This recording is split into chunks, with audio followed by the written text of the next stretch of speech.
आज हम लोग हिंदी के विषय में पढ़ेंगे और हिंदी के विषय में जो कल हम लोगों ने सौर सैनी अपभ्रंश पढ़ी थी, यानी 5 अपभ्रंश पढ़ी थी हम लोगों ने, सौर सैनी, अर्धमार्दी, मार्दी, उपनादा, दत्तखस। तो आज हम लोग बात चल रही है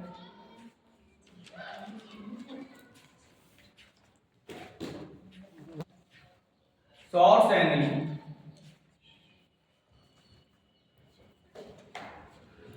अपभ्रंश। सौर सैनी अपभ्रंश से एक बोली विकसित हुई या एक उपभाषा कह लें या एक हिंदी कह लें जिसका नाम था पश्चिमी हिंदी। आज हम लोग पश्चिमी हिंदी से निकली हुई बोलियों के विषय में चर्चा करेंगे। ये हमारी पहली है, इसको कहते हैं हम उपभाषा कह सकते हैं। पश्चिमी हिंदी क्या कह सकते हैं हम? ये उपभाषा के अंतर्गत आती है। कभी कभी एक प्रश्न पूछ दिया जाता है कि कितनी उपभाषाएं हैं, तो हम लोग पश्चिमी हिंदी, पूर्वी हिंदी, बिहारी हिंदी, पहाड़ी हिंदी और राजस्थानी हिंदी, ये हमारी 5 उपभाषाएं आती हैं।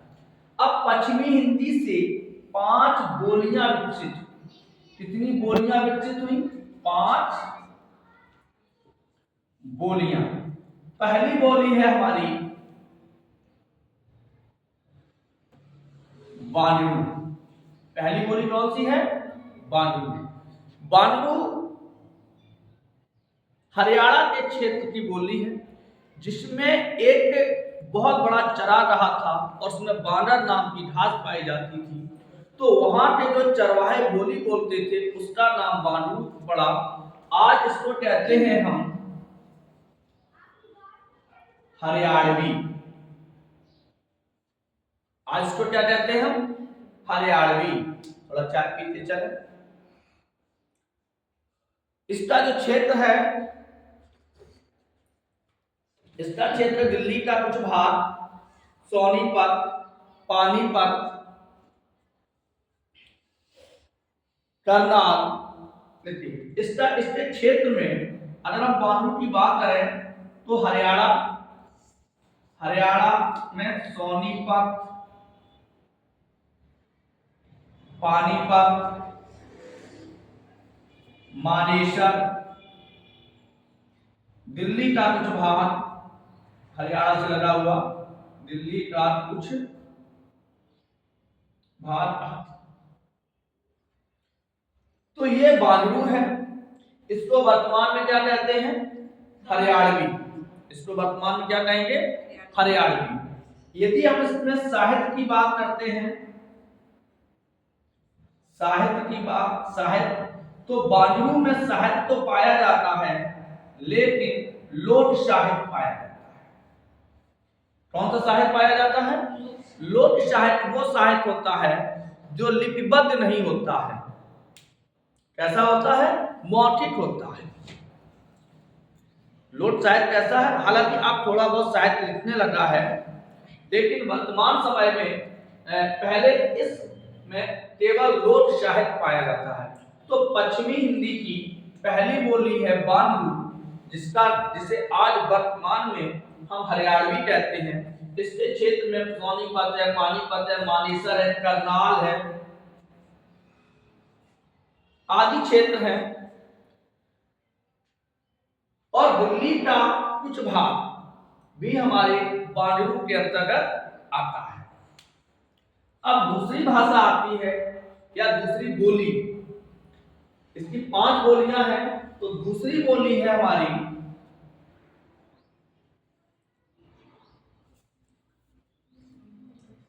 क्रौरवी बोली। कौन सी?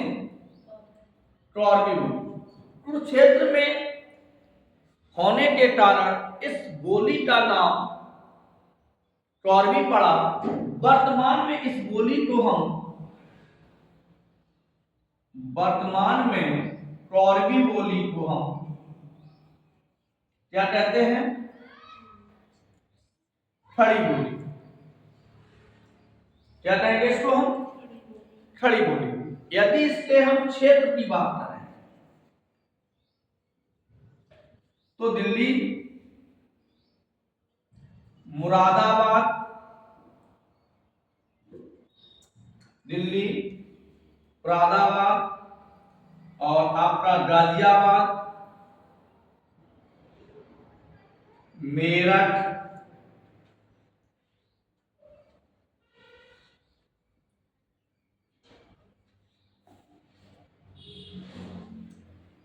दिल्ली, गाजियाबाद, मेरठ, सहारनपुर,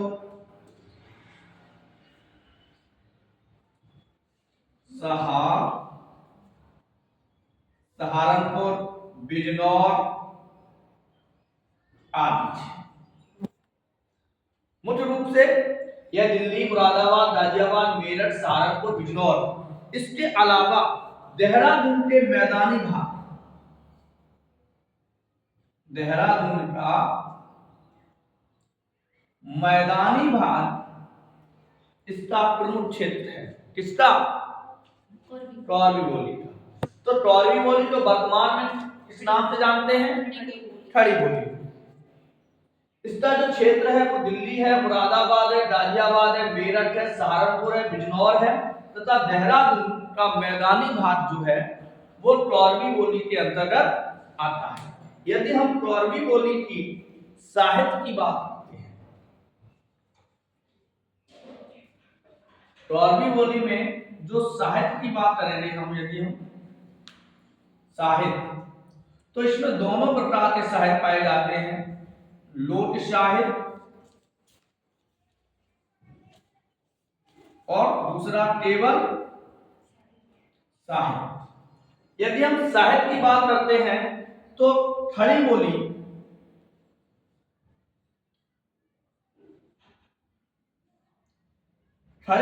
से संबंधित कुछ प्रमुख तथ्य जो अधिकतर पूछे जाते हैं। सबसे पहले पूछा जा सकता है कि खड़ी बोली की प्रथम रचना, खड़ी बोली की प्रथम रचना तो आपकी होगी चंद छंद वर्णन की महिमा। चंद छंद वर्णन की महिमा। तो यदि प्रश्न आ जाए कि खड़ी बोली की प्रथम रचना कौन सी है,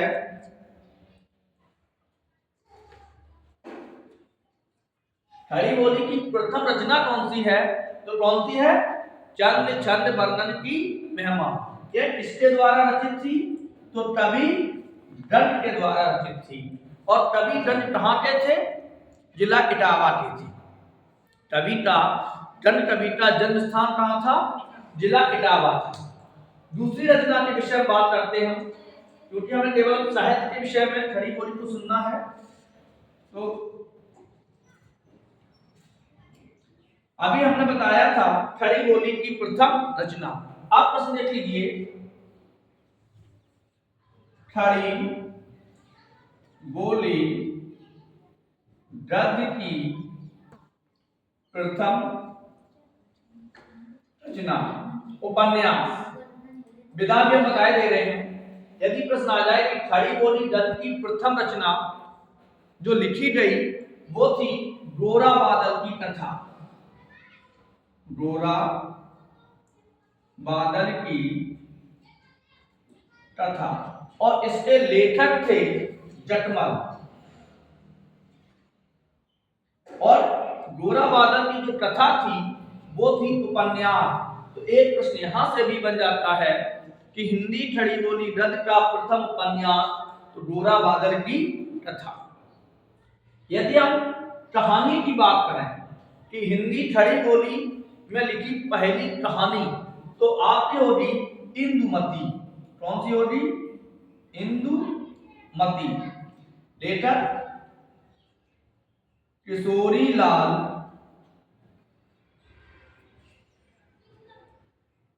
गोस्वामी।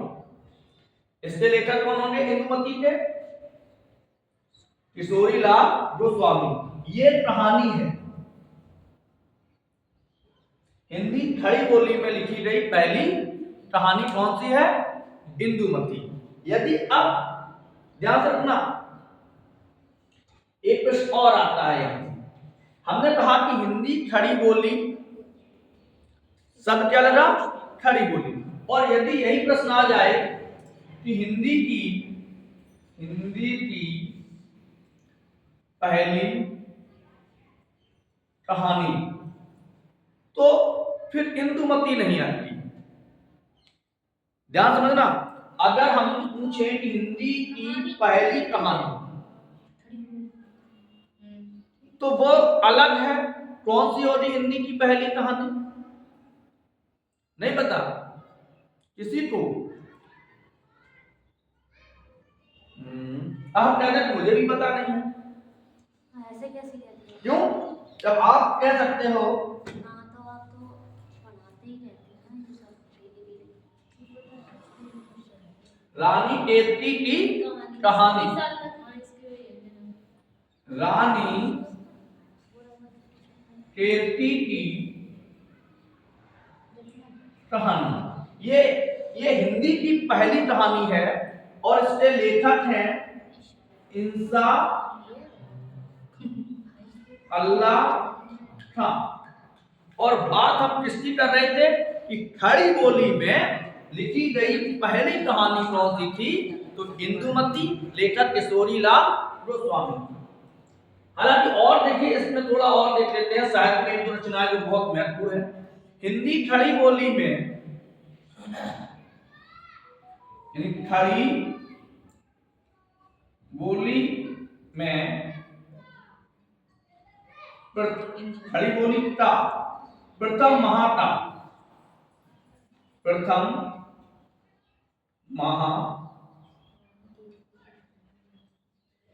अब खड़ी बोली में लिखा गया प्रथम महाकाव्य कौन सा है? तो आपका होगा प्रिय प्रवास। लेखक हरिऔध जी, पूरा नाम है अयोध्या प्रसाद हरिऔध। तो खड़ी बोली के विषय में समझा आपने। खड़ी बोली में प्रचुर मात्रा में साहित्य लिखा गया। खड़ी बोली के कवि जो चार प्रारंभिक कवि हैं, लल्लू लाल, सदल मिश्र, प्रेम लल्लू लाल, मुंशी सदासुखलाल, लल्लू लाल, सदल मिश्र और मुंशी इंसा अल्लाह खां। तो ये कवियों के विषय में बात करते हैं। अब अगली जो बोली है मेरी, अगली बोली है, हम लोग कितनी बोलियां पढ़े अभी? दो बोलियां पढ़े। कौन कौन सी? बांडरू और टॉरबी। बांडरू को किस नाम से जानते हैं? हरियाणवी। और टॉरबी को किस नाम से जानते हैं? खड़ी बोली। तीसरी बोली आती है हमारी ब्रजभाषा।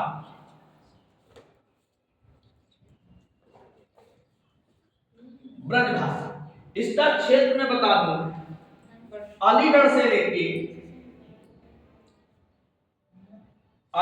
लेकर और मैनपुरी।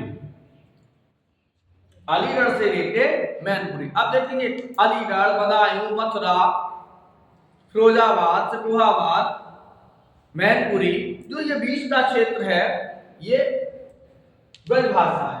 और एक प्रश्न बनता है कि कौन सी बोली काव्य भाषा के पद पर सबसे अधिक समय तक रही? तो वो ब्रजभाषा। कुछ लोग इसको काव्य भाषा भी कहते हैं। ब्रजभाषा क्या कह सकते हैं हम? काव्य भाषा, यानी कि सबसे ज्यादा अधिक समय तक सबसे प्रचुर मात्रा में जो रचनाएं हुई वो ब्रजभाषा में। अलीगढ़ है, एटा है, बदायूं है, मैनपुरी है, मथुरा है। अब इसका प्रमुख केंद्र, ब्रजभाषा का जो केंद्र है वो कौन सा है? मथुरा। यदि हम इसके साहित्य की बात करें, ब्रजभाषा में जो साहित्य लिखा गया, तो ब्रजभाषा में साहित्य, क्योंकि यह भाषा जो है सबसे अधिक समय तक काव्य के पद पर आसीन रही, तो इसके जो सर्वश्रेष्ठ कवि हैं, ब्रजभाषा के जो सर्वश्रेष्ठ कवि हैं, वो सूरदास है, सर्वश्रेष्ठ कवि कौन है? सूरदास। इसके बाद बिहारी, ये भी ब्रजभाषा के कवि हैं। परमानंद दास, शीत स्वामी, रहीम, राजस्थानी ब्रजभाषा में मीराबाई को भी वो आगे चले गए हम। तो ब्रजभाषा और इसका क्षेत्र दिल अलीगढ़, उधर राजस्थान की तरफ पड़ जाओगे तो भरतपुर, दीन,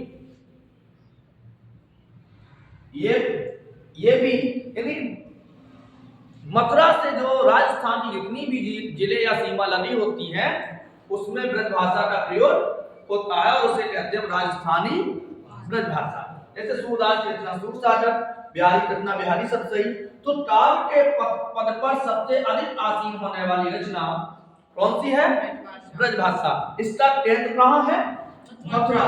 यह बोली कहाँ जाती? अलीगढ़ से लेके मैनपुरी तक। लेकिन मैनपुरी में भी एक कंडीशन लगी है, मैनपुरी की जो भोगांव तहसील है उसमें कन्नौजी बोली जाती है, मतलब अपने किसनी से लगा हुआ। हाँ, ऐसे बहुत सी चीजें हैं। आगे बढ़ते हैं, एक कप चाय पीते।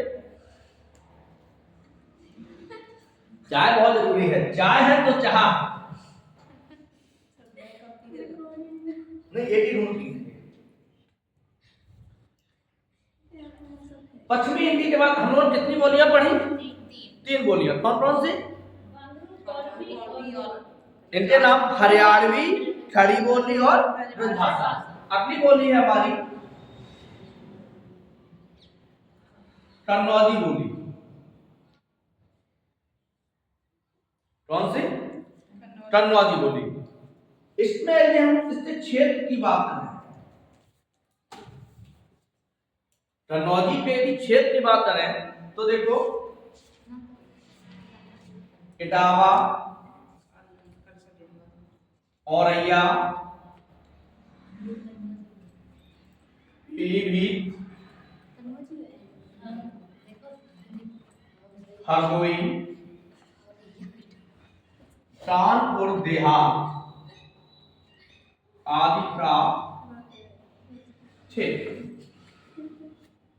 जो कन्नौजी बोली है। अब ये किस प्रकार की, हम लोग किस बोली के अंतर्गत आते हैं? कन्नौजी के। और इसकी देखो ये कहाँ गए अते, का कर रहे अते, इस तरीके के शब्दों का तू कहाँ जाए रो तू, हम लोग बोलते हैं। अब हम लोग पढ़ लिख गए हैं, थोड़े साक्षर हो गए, शिक्षित नहीं हुए, क्या हो गए? थोड़े साक्षर हो गए तो स्टेटस। और नहीं, आज भी आप अपने गांव के क्षेत्रों में जाइए, तू कहाँ रो गोरी, ऐसे जब बोलते हैं। हाँ, अब लोग अब किसी पढ़े लिखे से ये बात कह देते, कह रहे यार तू बड़ो रुमाल है। लेकिन आज भी आप इटावा जिला को, औरैया जिला को जो नेता हो, बाकी तुम बात सुनो। हाँ, मतलब जब क्रोध हो तो उसे हमने कही थी वो तो सुनत नहीं है। हाँ, बोल कन्नौजी चलाते हैं। जब हम लोगों के पिताजी पूछते हैं अरे कहाँ जा रहे हो, कहूँ नहीं, हम लोग कभी नहीं कहते कि कहीं नहीं, कहूँ नहीं। तो हमें तो समझाओ, तो ये क्या है? ये कन्नौजी। यदि हम साहित्य की बात करें, इसकी साहित्य की बात करते हैं तो ये हमारी चौथी बोली है। साहित्य की बात करते हैं तो भैया इसमें लोक साहित्य पाया जाता है। लोक साहित्य जैसे तुम्हारे यहाँ बन्ना बन्नी है, बन्नी आती है, बन्नी वही बरनी, बरना माने दूल्हा, बन्नी माने दुल्हन, चाय वाली बन्नी। अरे वो बन्नी होती है, बरनी शादी वाली बन्नी। तो इसमें क्या होता है? ये लोक साहित्य क्या है? चाय वाली बन्नी भी हो सकती है, वो बन्नी हो सकती है। कन्नौजी के बाद आती है, अभी इनको हम बहुत डिटेल में जब साहित्य पढ़ेंगे तो और ज्यादा चलेंगे। कन्नौजी के बाद आती है हमारी लास्ट 5वें नंबर पे बुंदेली बोली। सुभद्रा कुमारी चौहान की बुंदेली बोली का नाम सुनते सुभद्रा कुमारी चौहान की कविता याद आ जाती है। चमक उठी सन 57 में, वह तलवार पुरानी थी, बुंदेलो हर बोलों के मुंह हमने सुनी कहानी।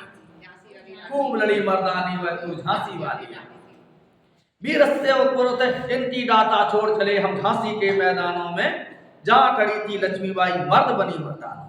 चलो तो बुंदेली, बुंदेलखंड सीधा कहते हैं जालौन क्षेत्र की बात करते हैं बुंदेल में।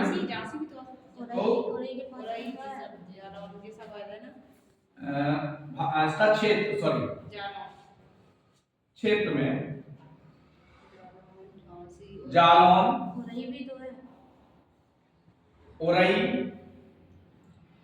टोंच, झांसी, ललितपुर आदि, यानी पूरा बुंदेलखंड, पूरा बुंदेलखंड।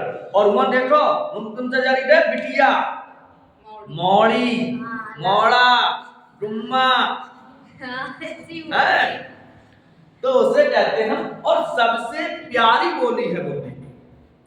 यदि हम बोलियों की बात करें तो 3 बोलियां सबसे प्यारी लगती हैं। पहली ब्रजभाषा, दूसरी बुंदेली और तीसरी कन्नौज, अपने यहाँ की भाषा सबसे प्यारी बोली है।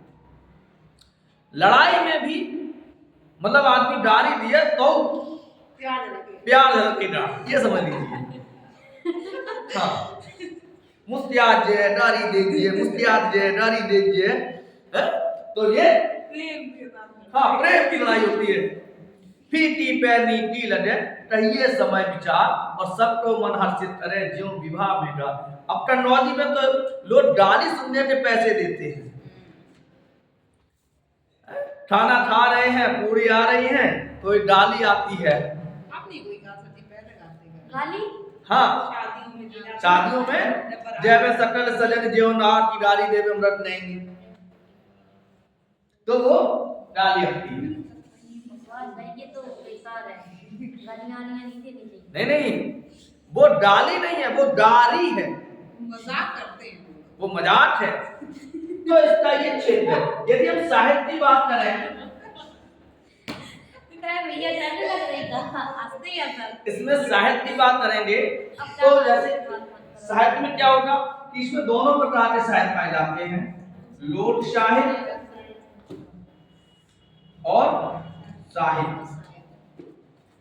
यदि साहित्य में हम लोक साहित्य में तो तमाम चीजें आ जाती हैं वहां का क्षेत्रीय, लेकिन साहित्य में जो आपके जैसे सुभद्रा कुमारी चौहान है, ये बुंदेली की कवि है। तो बुंदेली में सबसे पहले लोक साहित्य और साहित्य का मात्रा पाया जाता है। तो आज हम लोगों ने पश्चिमी हिंदी को पढ़ा और बड़े संक्षेप में पढ़ा। आशा करते हैं थोड़ा बहुत समझ में आया होगा कि पश्चिमी, एक बार इसको दोहरा लेते हैं कि पश्चिमी हिंदी किससे निकली? सौर सैनिक इसकी 5 बोलियां हैं। सौर सैनिक पश्चिमी हिंदी कितनी बोलियां हैं? 5 बोलियां हैं और ये संविधान में वर्णित है। पहली हरियाणवी, जिसको हम मालूम कहते हैं, दूसरी कौरवी जिसे हम खड़ी बोली कहते हैं, तीसरी ब्रजभाषा जिसे हम काव्य की भाषा कहते हैं, चौथी कन्नौजी और 5वीं बुंदेली। कल हम लोग पढ़ेंगे अर्धमानवीय अपभ्रंश, जिससे पूर्वी हिंदी और पूर्वी हिंदी की 3 बोलियां, उससे संबंधित क्षेत्र और उससे संबंधित साहित्य एवं कवि। तब तक के लिए राधे राधे।